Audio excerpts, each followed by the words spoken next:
사람들은 결코 성찰만으로는 자기 자신을 알 수가 없다. 그럼 어떻게 자기 자신을 알 수 있을까? 어떤 시도 목적을 가진 행동을 통해 자신을 알 수 있다. 오늘, 아니 지금, 그대는 어떤 목적을 가지고 살아가고 있는가? 사소하고 작은 소망이라도 상관없다.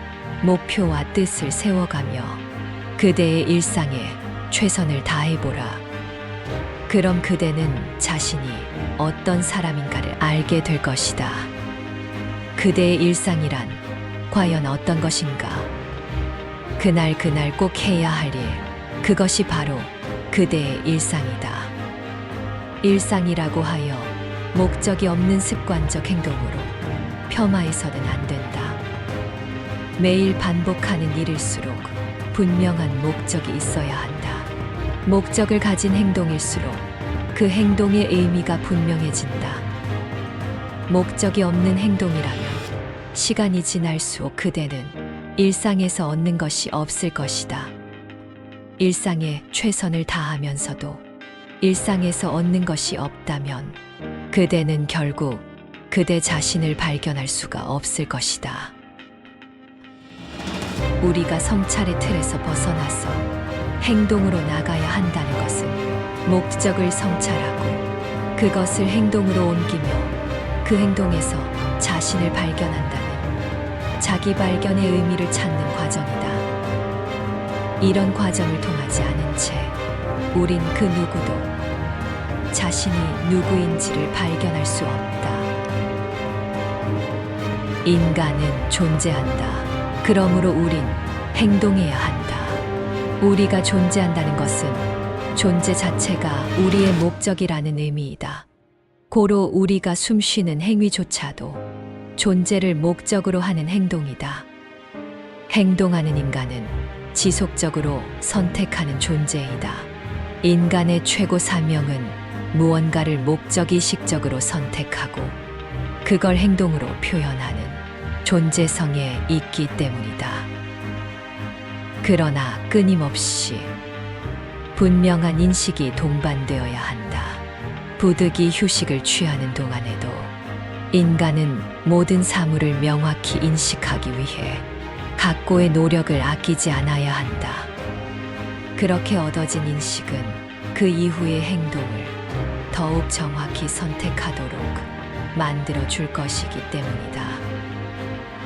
그대의 입술이 정갈한 호흡을 내뿜을 줄 안다고 플룻을 연주할 수 있을 거라 생각하지 말라.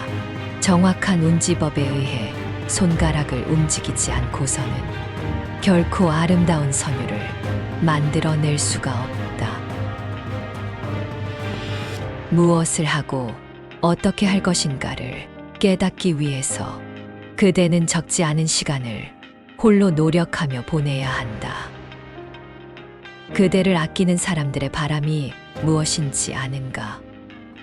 말은 많이 오갔으니 이제 그만 행동을 보여주시죠.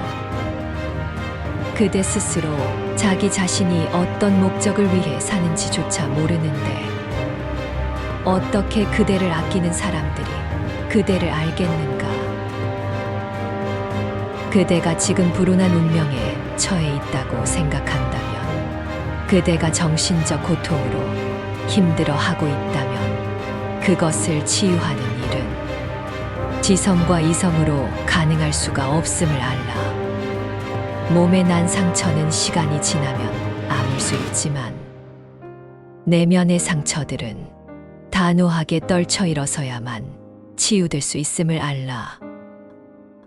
그대는 내적인 갈등을 좋아할 수 있어야 한다.